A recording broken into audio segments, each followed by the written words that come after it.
माँ जल्दी करो ना, बहुत तेज भूख लगी है। हाँ माँ जल्दी करो ना, पेट में चूहे छलांगे मारे। अरे ला तो रही हूँ, सारा दिन बस माँ की ही जान खाते रहो। अरे माँ परेशान क्यों होती हो? भैया की शादी के बाद भाभी आ जाएगी, फिर तो तुम्हें आराम ही आराम हो जाएगा। अच्छा भाभी क्यों, तू नहीं करेगा शादी? कोई अच्छी लड़की मिल जाएगी तो जरूर करूंगा, पर पहले आप तो कर लो।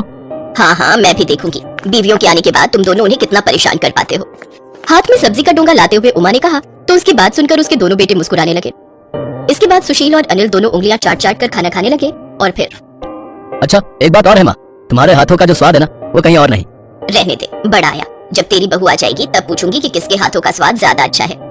वाह माँ वाह, क्या बात कह दी। ओए तो चुपचाप खाना खा, ज्यादा बोलेगा ना तो तेरी शादी पहले करा दूंगा, समझा? सुशील की इस बात को सुनकर उमा सोच में पड़ गई और फिर उसने कहा, वैसे आइडिया बुरा नहीं है। मतलब कौन सा आइडिया माँ? अनिल भी तो अब शादी के लायक हो ही गया है, ठीक ठाक कमा भी लेता है, तो तुम दोनों की शादी एक साथ ही करा देती हूँ। अरे अरे ये बात कहाँ से आ गई? शादी की बात तो भैया की चल रही है ना, तो उन्हीं की कराओ, मुझे इस पचड़े से दूर रखो। और वैसे भी मैंने सुना है। क्या सुना है तूने? अरे मैंने सुना है भाई तभी तक भाई को प्यार करता है जब तक वो पति नहीं बन जाता। एक बार बीवी आ गई तो फिर तो रायता ही फैलता है। क्यों माँ? ऐसे कैसे, मैं तो हूँ ना सब कुछ समेट कर रखने के लिए। उमा ने ये बात यूं ही नहीं कही थी। काफी सोच विचार के बाद उमा कुछ दिनों के बाद ही दो सुंदर बहुओं को अपने घर ले आई। अपने दोनों बेटों के घर बसाकर वो बहुत खुश थी, लेकिन ये वाकई इतना आसान भी नहीं था। अभी असल रायता तो फैलना बाकी था। कुछ दिनों तक तो सब ठीक चला, लेकिन फिर एक दिन, सुनो जी मुझे आपसे एक बात करनी है। क्या हो गया, बोलो। अरे वो अनीता, वो तो बहुत ही फिजूल खर्च कर रही है। मतलब ऐसा क्या कर दिया उसने? जब देखो खाने में पनीर चाप मुर्गा बस यही सब बनाती रहती है। हाँ तो क्या हो गया? हुआ ये कि जो राशन 5-6 हजार में पूरा हो जाना चाहिए था, मैडम की वजह से 12-15 हजार तक पहुंच रहा है। ऐसे ही चलता रहा तो हम तो सड़क पर आ जाएंगे। अपनी पत्नी सुनीता की बात सुनकर सुशील भी सोच में पड़ गया। मगर ये कहानी सिर्फ इसी कमरे में नहीं चल रही थी, बल्कि दूसरे कमरे में भी यही हाल था। छोटे भाई अनिल की पत्नी अनीता भी उससे अपनी जेठानी की शिकायत कर रही थी। देखो जी ऐसे नहीं चलेगा, मैं कह देती हूँ। पर हुआ क्या? तुम्हारी भाभी भिखारियों के खानदान से है क्या? अरे ऐसे क्यों बोल रही हो? सारा दिन बस दाल चावल पोहा खिचड़ी यही सब बनाती रहती है। अरे 4 दिन की जिंदगी है और सिर्फ 3 टाइम खाना है, तो कुछ अच्छा तो खाओ। कुल मिलाकर दोनों तरफ एक सी हालत थी। सुनीता को उसकी देवरानी अनीता बहुत खर्चीली लगती थी, तो वहीं अनीता को अपनी जेठानी सुनीता एक नंबर की कंजूस लगती थी। धीरे धीरे ये लड़ाई शिकायतों से बढ़कर हर रोज के झगड़ों और फिर तू तड़ाक पर आ गई। आखिरकार उमा ने परेशान होकर घर की रसोई का बंटवारा कर दिया। दोनों बहुओं के चूल्हे राशन यहाँ तक कि मसालों के डिब्बे तक अलग अलग हो गए। दोनों बहुएं अलग अलग वक्त पर खाना बनाने लगी और रसोई के इस बंटवारे के साथ ही दोनों भाइयों ने भी आपस में बातचीत करना बिल्कुल बंद कर दिया। हालांकि दोनों बहुएं अब बहुत खुश थी। अब सब बढ़िया है, जो खाना है खाओ, किसी की रोक टोक नहीं। अब मजा आएगा, जब ये ऊटपटांग खाकर पेट खराब होगा ना तब पता चलेगा। दूसरी तरफ उमा इस सबसे बिल्कुल खुश नहीं थी। वो बस इसी सोच में डूबी रहती कि आखिर कैसे दोनों बहुओं में सुलह हो और घर की रसोई फिर से एक हो जाए। और तभी उमा को एक आइडिया आया। जिस वक्त रसोई में कोई नहीं था, तभी उमा चुपचाप रसोई में गई और अनीता के आटे के डिब्बे में से ढेर सारा आटा निकाल लिया। फिर मौका देखकर अनीता के सिलेंडर का पाइप निकालकर काफी सारी गैस खिड़की से बाहर उड़ा दी। उमा हर रोज ऐसा ही करने लगी। कभी वो दाल निकाल लेती तो कभी किसी के चावल कम कर देती। इस वजह से दोनों बहुओं का राशन बहुत जल्दी खत्म होने लगा। दोनों भाइयों पर दुगना खर्च पड़ने लगा। और तब एक दिन, अरे यार अनीता कहाँ से लाओ इतने पैसे? भला ऐसा भी क्या बनाती है रोज जो महीने का राशन 15 दिनों में खर्च हो गया? अब ऐसा करो तुम रहने दो, अम्मा ही रसोई चलाएंगी, तुमसे नहीं हो पाएगा। उधर घर के दूसरे कमरे में भी कुछ ऐसा ही हाल था। एक तो सारा दिन खिचड़ी और दाल चावल खाकर मैं खुद पक चुका हूँ, और उसमें भी तुम्हारी रसोई में राशन इतनी जल्दी खत्म हो जाता है? सिलेंडर पर सिलेंडर भरवाई जा रही हो। बस अब बहुत हो गया, तुम्हें अपने मायके जाना है तो जाओ, यहाँ एक ही रसोई चलेगी और उसे मेरी माँ चलाएंगी, समझी तुम? उमा का तरीका काम कर गया था। दोनों बहुओं को जब कुछ समझ नहीं आया तो दोनों ने हार कर एक दूसरे से सुलह करने का फैसला कर लिया, क्योंकि वो दोनों एक दूसरे को तो बर्दाश्त कर सकती थी पर अपने पतियों की नाराजगी वो नहीं झेल सकती थी। और इस तरह उमा की रसोई में खिंची लकीर मिट गई और दोनों बहुएं मिलजुल कर अपनी एक रसोई चलाने लगी। मुंबई शहर के नेहरू कॉलेज में पढ़ने वाली बिपाशा और शिखा बेस्ट फ्रेंड थी। उन दोनों में जमीन आसमान का फर्क था। बिपाशा जहाँ एक बड़े अमीर घराने से ताल्लुकात रखती थी, तो वहीं शिखा मुंबई की एक चौल में रहती थी। भले ही उनमें अमीरी गरीबी का काफी फर्क हो, लेकिन दोनों में सगी बहनों से भी ज्यादा प्यार था। कॉलेज में साथ बैठना, खाना पीना, सब काम वो साथ में करती थी। एक रोज कॉलेज खत्म होने के बाद दोनों अपने अपने घर जाने के लिए निकलती हैं। तब बहुत तेज बारिश होने लगती है। शिखा बस स्टैंड पर खड़े होकर बस का इंतजार कर रही होती है कि तभी बिपाशा अपनी कार लेकर वहाँ पहुंच जाती है और कार का शीशा नीचे करते हुए कहती है, ओए शिखा चल आज जल्दी से आकर कार पे बैठ जा, नहीं तो भीग जाएगी। ठीक है। अच्छा सुन, तू कह रही थी ना आज आंटी कहीं जाने वाली है, शाम तक घर आएगी, तो तू ऐसा कर तब तक मेरे घर चल ले, आज डिनर वहीं कर लेना, उसके बाद शाम को मेरा ड्राइवर तुझे तेरे घर ड्रॉप कर देगा। प्लीज यार अब मना मत करियो। अच्छा ठीक है, जैसा तुझे ठीक लगे। कुछ देर में दोनों सहेलियां बिपाशा के घर पहुंच जाती हैं। घर पहुंचकर बिपाशा शिखा से कहती है, यार आज तू पहली बार मेरे घर आई है, बता क्या खाएगी? बाप रे, ये घर है या महल? सुख सुविधा का सारा सामान है यहाँ तो। अरे किन सपनों में खो गई, बता भी तो क्या खाएगी? कुछ भी चलेगा। चल आज मैं तुझे अपने हाथ से बनाकर कुछ खिलाती हूँ, लेकिन उसके लिए तुझे मेरी हेल्प करनी होगी। हाँ हाँ, तो मैंने कब मना किया है? चल फिर मेरे साथ किचन में। बिपाशा शिखा को अपने किचन में ले जाती है। उसका किचन पूरी तरह मॉड्यूलर होता है, जिसमें एक से एक सुंदर क्रॉकरी का सेट, बर्तन धोने के लिए डिश वॉश मशीन, अलमारी जितना बड़ा फ्रिज, ओवन, टोस्टर होता है। शिखा उसके किचन को देखकर दंग रह जाती है और वो मन ही मन सोचती है, अरे वाह, यहाँ पर तो कितना कुछ है।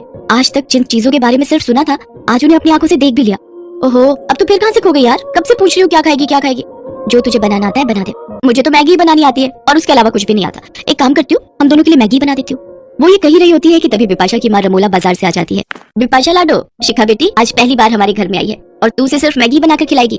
एक काम करो, तुम शिखा को अपने रूम में लेकर जाओ। बिरजू काका बाजार से सब्जी लेकर आ गए हैं, मैं अभी उन्हें बोलती हूँ तुम लोगों के लिए कुछ बढ़िया सा बनाने को। नमस्ते आंटी, आप मेरी फिक्र मत कीजिए, मैं कुछ भी खा लूंगी।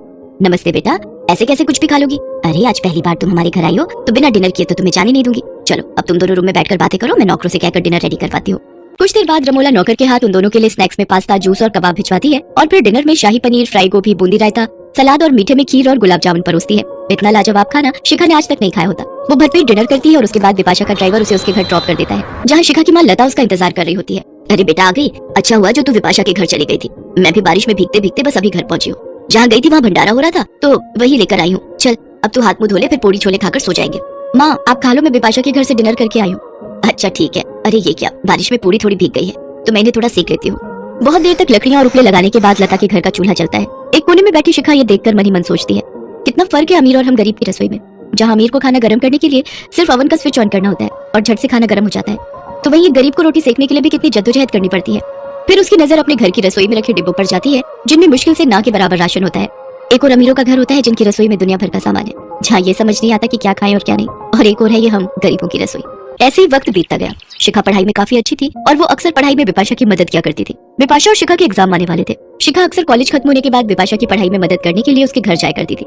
एक दिन दोनों पढ़ाई कर रही होती है, तभी बिपाशा शिखा को बोलती है, शिखा यार मैं पढ़ाई करके थक चुकी हूँ, जाना यार फ्रिज में नारियल पानी के टेट्रा पैक रखे हैं, जरा अपने लिए और मेरे लिए लेते हो। हाँ रुका पिलाती हूँ।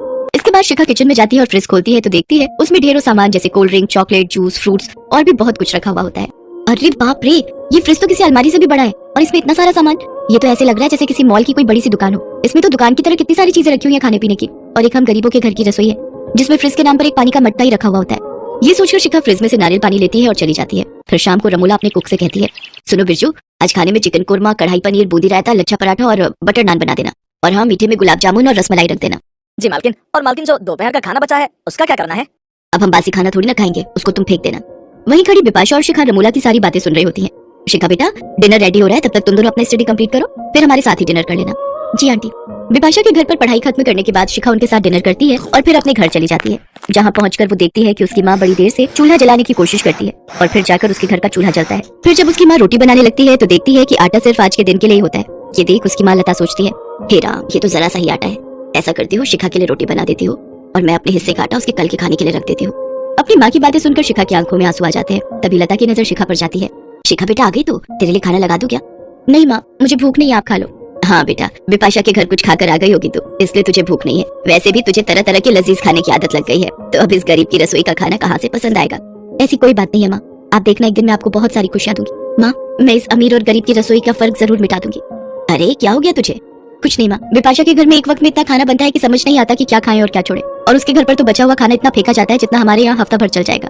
बेटा ऊपर वाले ने सबके नसीब में एक जैसा सुख नहीं लिखा। अगले दिन शिखा अपने घर पर उदास बैठकर पढ़ाई कर रही होती है कि तभी वहाँ बिपाशा और रमोला आ जाती हैं। ओए शिखा, आज तू अकेला पढ़ाई कर रही है? आज तू नहीं आई इसलिए हमने सोचा हम ही आ जाते हैं तेरे यहाँ पढ़ाई करने और लता आंटी के हाथ का बना खाना खाने। अब तू तो कभी बुलाती नहीं है खाने पर, इसलिए आज मैं और माँ खुद ही आ गए खाने पर। जी बहन जी। और लता बहन, ये हमारी तरफ से थोड़ी सी मदद है, ये कोई एहसान नहीं बल्कि मेरी तरफ से शिखा के लिए आशीर्वाद समझ कर रख लीजिए। और शिखा बेटा एक बात हमेशा याद रखना, रसोई चाहे अमीर की हो या गरीब की, लेकिन जब एक माँ वहाँ खाना बनाती है तो उसका मोल कोई अमीर नहीं लगा सकता।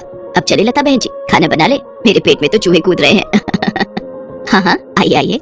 इसके बाद वो दोनों मिलकर रोटी सब्जी बनाते हैं और फिर सभी खुशी खुशी साथ में मिलकर खाते हैं।